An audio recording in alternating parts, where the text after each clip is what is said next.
Hello, it's Sandy. I'm back at the Solaris working on my jean jacket still. I have 3 other videos out there from yesterday, I believe, where I was making this embroidery design in the middle, these two on the bottom left and right, and then a couple days before that I had a short one, I think, on these embroidered lace designs that I embroidered, and then I used the directional sewing feature of the machine in another video to show how I attached those. Today I am working on attaching, affixing one more design to the right of these on the top. And I just finished these bells and I used the positioning sticker to do that. But I also marked it. So I thought, you know what, the last time I used the positioning sticker, I had some questions when I got to one of the screens. So I thought this would be a good time to just go over that one more time, and hopefully it will stick in my head. Before I put this jean jacket in the machine embroidery arm, I hooped it with a medium weight cutaway, sprayed it with 505. But before that, I found, because I had to make sure that this set of bells matched this set of bells and it was at the same height and centered, and so I did that. I know that that's probably not using these alignment stickers to their fullest value, but it still was helpful to use it for this, and I'll show you why, and we'll talk about different ways that they can be used as I was thinking through this. So I call them the Snowman sticker, but they're calling them the embroidering position sticker. And so what I'm going to do now is show you how I got to that feature in the machine. I went to embroidery, and then I had saved a design, this one, because I had changed the colors. This one is in the machine, this design. So pretty. I had already changed my color, so I can go right into embroidery. And then under layout is the little snowman. And it asked me right away, okay, to revert to the original position and or angle. And I'll say, okay. And then this is the screen I thought would be good to discuss.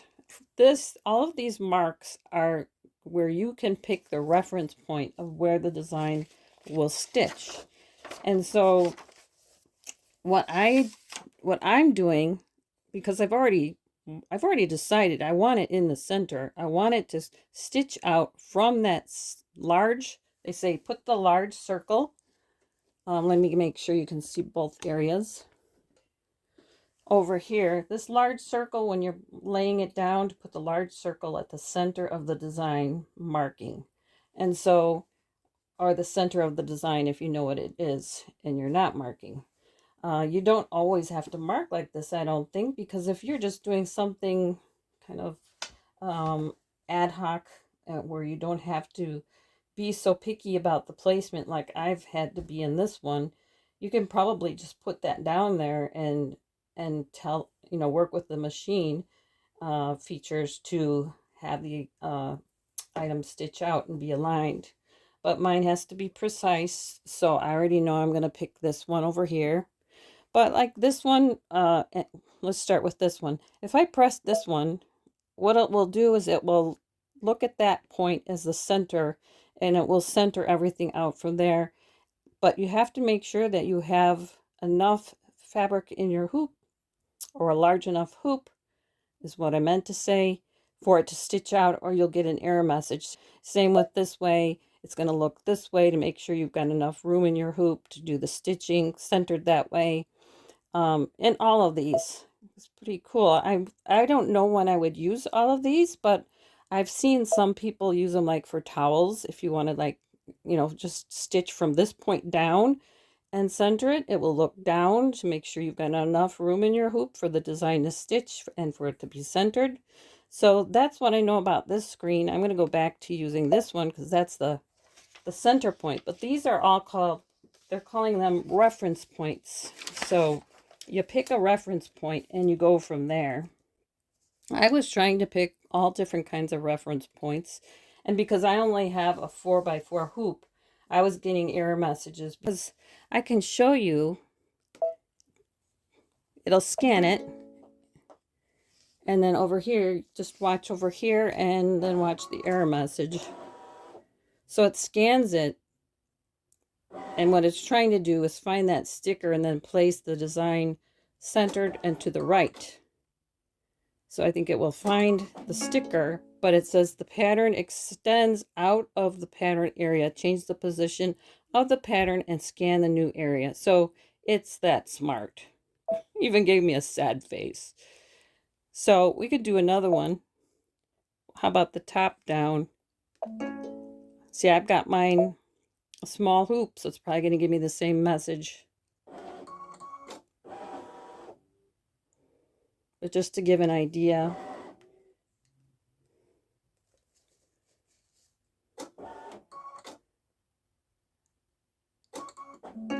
Same message.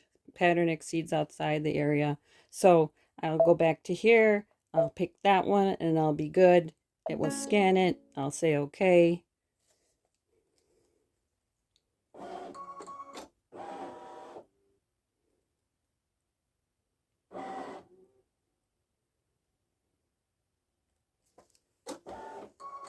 It's so smart. Now it'll probably tell me remove the positioning mark. So I'll take that sticker off. Another thing they mentioned in the book, which is always a good thing, is before you put the sticker on, you might want to test it on like a small piece of fabric, just to make sure it doesn't damage your fabric. The other thing is make sure you don't use these too much, because I know when mine curled up, I got a message saying it couldn't find the mark. So it's good to have a new sticker. Another thing I wanted to mention was it's talking about the larger circle and how that should be placed in the center of your marking, or the center of your design. And the top circle is how the design will be stitched.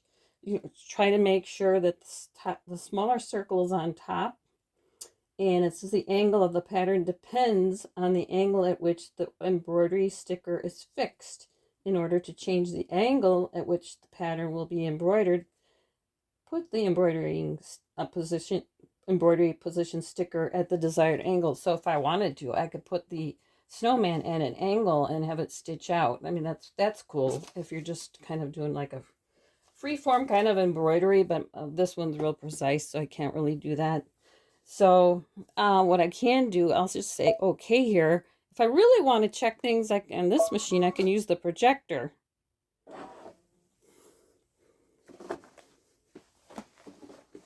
So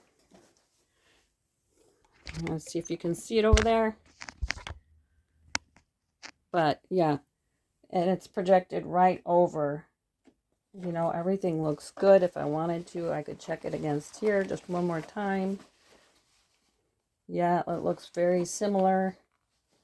I'm just checking here. And, you know, I marked really good, so I think I'm going to be good.